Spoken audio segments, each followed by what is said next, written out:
அனைவருக்கும் வணக்கம். இன்றைக்கு ஒரு 2 விஷயங்களை பற்றி பேசலான் இருக்கேன். முதல்ல ஃபெலிக்ஸ் ஜெரால்ட் அவர்கள் தமிழக வெற்றி கழகத்தில் இணைஞ்சிருக்காரு.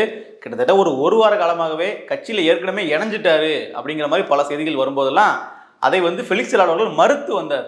இன்னும் சொல்லப்போனால் ஏஐ மூலமாக ஜென்ரேட் பண்ண இமேஜ் எல்லாம் வெளியிட்டு விஜய் கூட சேர்ந்துட்டாரு பாருங்க அப்படிங்கிற மாதிரி போஸ்ட்லாம் போட்டிருந்தாங்க.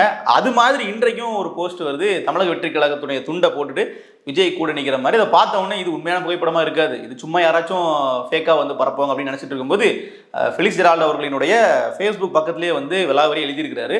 நான் என்னுடைய 12 ஆண்டு காலமாக நான் செஞ்சுட்டு இருந்த தொழிலிருந்து இப்போ நான் ஸ்டெப் பேக் ஆகி என்ன பண்ண போகிறேன், தமிழக வெற்றி கழகத்தில் இணைஞ்சிருக்கேன், ஒரு மாற்றத்திற்காக தமிழ்நாட்டிற்கு தேவையான ஒரு மாற்றத்தை நான் போய் இணைஞ்சிருக்கேன் அப்படிங்கிற மாதிரி பதிவுலாம் போட்டு அவரே கன்ஃபார்ம் பண்ணியிருக்காரு. தமிழக வெற்றி கழகத்தில் இதற்கு முன்னாடி இருந்த நாஞ்சில் சம்பத்து இன்னும் பல பேர் போய் இணைஞ்சாங்க இல்லையா, அவர்களை விட இவர் இந்த கட்சிக்கு ஒரு வேல்யூ அடிஷனாக இருப்பார் அப்படிங்கிறத நம்ம ஏற்றுக்கலாம். ஏன்னா ஊடகங்களில் பேட்டி எடுக்கும்போதும் சரி, ரொம்ப அவர்களை ட்ரிகர் பண்ணி பேசுகிற மாதிரி இல்லாமல் சில தரவுகளோட பேசக்கூடிய ஒரு நபர். பர்சனலாக எனக்கு இவரோட பேட்டிகள் அந்த ஃபார்மேட் எனக்கு பிடிக்கும். அதுவும் ஆரம்ப காலத்தில் பார்த்தீங்கன்னா யூடியூப்ல எப்படி வீடியோ போடணும், நீங்கள் யூடியூப்ல வீடியோ போட்டு எப்படி சம்பாதிக்கலாம் அப்படிங்கிற மாதிரி பல விஷயங்களை பொதுத்தளத்தில் வெளிப்படையாக அதெல்லாம் இலவசமாகவே பார்த்தீங்கன்னா அவரோட சேனல்லே வீடியோஸ் எல்லாம் போட்டிருந்தார் கிட்டத்தட்ட வருஷங்களுக்கு முன்னாடி. ஸோ அந்த அடிப்படையில் ரொம்ப காலமாக யூடியூப்பில் பார்த்துட்டு இருக்கோம். அப்படிங்கிறதுனால நமக்கு ரொம்ப பரிச்சயமான ஒரு ஊடகவாளர் ஒரு கட்சியில் இணையிறது அப்படிங்கிறது ஒரு புதுமையான விஷயமா இருக்குது. ஸோ அவருக்கு ஒரு வாழ்த்துக்களை தெரிவிச்சிடலாம். ஆனால் ஒரு 2 நாளைக்கு முன்னாடி வரைக்கும் நீங்கள் தமிழக வெற்றி கழகத்தில் இணைகிறீங்களா அப்படின்னு பல பேர் கேள்வி கேட்டாங்க. அதுலேயும் ஒரு ஆங்கர் பார்த்தீங்கன்னா நீங்கள் சொல்லுங்கள் அது உண்மையா இல்லையா, நீங்கள் இணைய போறீங்களா அப்படின்னு வளைச்சு கேள்வி கேட்டப்போ கூட இல்லவே இல்லைன்னு மறுத்துட்டு இருந்தாரு ஃபெலிக்ஸ் ஜெரால்ட் அவர்கள். அதையும் பாருங்க. ஃபெலிக்ஸ் ஜெரால்ட் மூத்த பத்திரிகையாளர் தாவேக்கால இணைய போறதா ஒரு பேச்சுக்கள் எழுந்திருக்குது. ஆமா சார், கேள்விகள் எங்களுடைய கேள்வி பதில் மட்டும் எனக்கு தெரியல. எப்படி சரி, அவருக்கு தாவேக்கால என்ன பொறுப்பு கொடுக்க போறாங்க, அடுத்தவரோட பணிகள் எப்படி இருக்கு அப்படிங்கிறத நம்ம பொறுத்திருந்து பார்ப்போம். இதுக்கு அடுத்தபடியா கடந்த 18ஆம் தேதி விஜய் ஈரோடு விஜயமங்கலத்தில் ஒரு பொதுக்கூட்டம் நடத்தியிருந்தாரு. அதில் திமுக ஒரு தீய சக்தி அப்படின்னு பேசினதெல்லாம் பெரிய சம்பவமாக ஊடகங்கள்லாம் அதை பெயரோட செய்தியாக மாற்றிட்டு இருக்காங்க. ஆனால் உண்மையிலே செய்தி ஆக்கப்பட வேண்டிய சம்பவம் அப்படிங்கிறது சேலம் புது பஸ் ஸ்டாண்டில் நாம் தமிழர் கட்சியினர் பண்ண ஒரு விஷயம். அங்கே இருந்த ஒட்டுமொத்தமான அரசு பேருந்துகள்லாம் தமிழ்நாடு அரசு போக்குவரத்து கழகம்னு இருக்கணும், ஏன் இங்கே தமிழ்நாடுங்கிற பேர் இல்லைன்னு சொல்லி பிரச்சாரம் பண்ணது மட்டும் இல்லாமல் தமிழ்நாடு அப்படிங்கிற பெயரையும் ஸ்டிக்கராக எல்லா பஸ்லையும் ஒட்டியிருந்தாங்க. காவலர்கள் அவர் தடுத்தாலும் அந்த தடையும் மீறி பல பேருந்துகளில் அந்த தமிழ்நாடு அப்படிங்கிற ஸ்டிக்கரை வலுக்கட்டாயமாக ஒட்டியிருந்தாங்க. இப்போ அங்கே மட்டும் இல்லை, அதை தொடர்ந்து தமிழ்நாட்டினுடைய பல்வேறு பகுதிகளில் இந்த போராட்ட வடிவம் ஒரு பெரிய அளவில் வேகமாக பண்ணப்படுது நாம் தமிழர் கட்சியினரால். அந்த அடிப்படையில் ராமநாதபுரத்துலையும் இதே மாதிரி விஷயங்களை அவர்கள் பண்ணிட்டு வராங்க.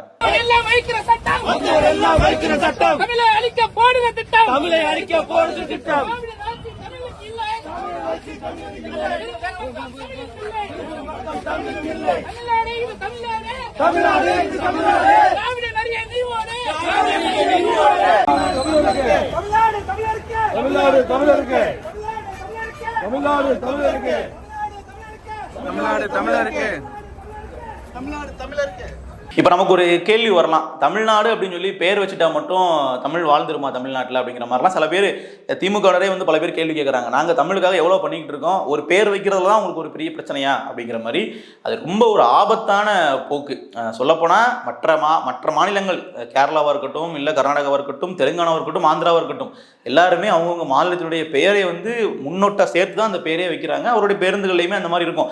நம்ம தமிழ்நாட்டில் தமிழ்நாடு அரசு போக்குவரத்து கழகம்னு இருந்திருக்கு. ஆனால் இப்போ சில நாட்களாக பார்த்தீங்கன்னா அந்த மாதிரி பேர் அப்படியே கொஞ்சம் கொஞ்சமாக காணாமல் போயிட்டு இருக்கு. இதை உடனடியாக அட்ரஸ் பண்ண வேண்டிய ஒரு பிரச்சனை தான், இது மாதிரி போராட வேண்டிய ஒரு பிரச்சனை தான். ஏன்னா கொஞ்ச நாள் கழிச்சு மொத்தமாக மாற்றிடுவாங்க. இப்போ இன்றைய வரைக்குமே பார்த்தீங்கன்னா தென்னிந்திய நடிகர் சங்கம்னு இருக்கு, தமிழ்நாடு நடிகர் சங்கம்னு ஒன்று இல்லை. அதனால எல்லா மாநிலத்தில் உள்ளவங்களும் இங்கே சுலபமாக படம் நடிச்சுக்கிறாங்க, எல்லாம் பண்ணிக்கிறாங்க. தமிழர்களின் உரிமை பறிபோகுதுங்கிற ஒரு குற்றச்சாட்டு ரொம்ப வருஷமா இருக்கு. அப்போ அந்த பெயர் அளவிலேயே தென்னிந்தியன்னு சொல்லி இருக்கும்போது இங்கே இவ்வளோ பெரிய விஷயங்கள் நடக்குது அப்படிங்கிறது குற்றச்சாட்டு. அதே மாதிரி தான் இங்கே திராவிடம் தமிழ் தேசியம் அப்படிங்கிறதே இந்த பேரளவில் வந்த பிரச்சனை தான்.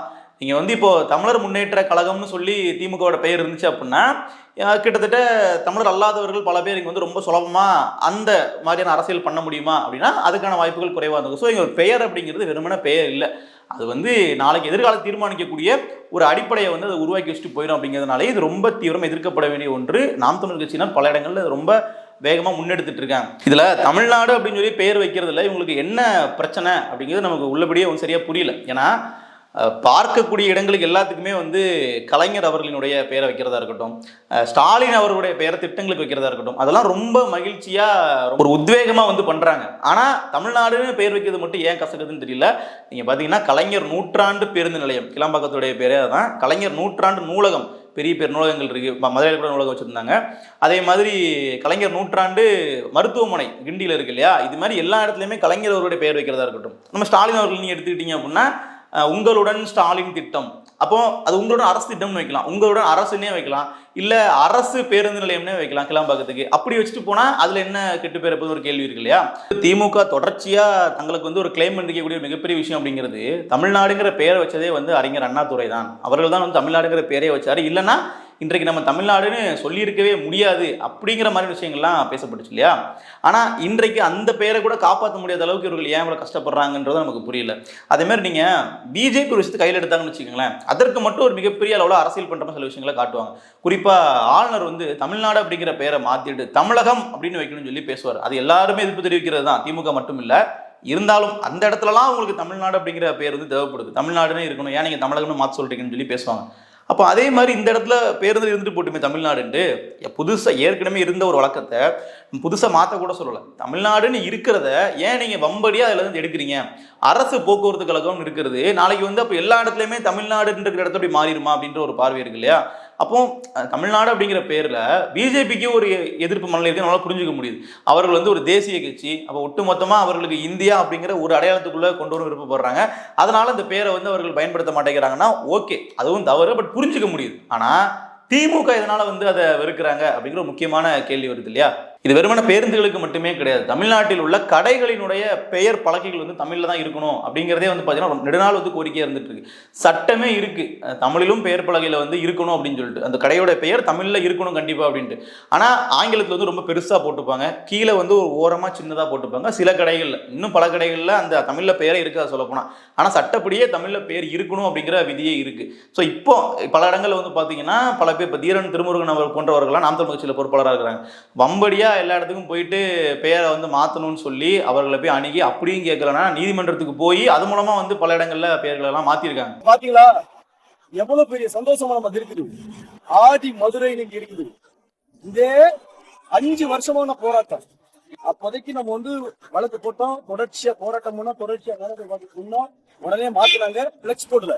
இப்போ நிரந்தரமான போடா வந்து பன்னாட்டு சர்வதேச கம்பெனி வந்து இப்போ வச்சுட்டாங்க.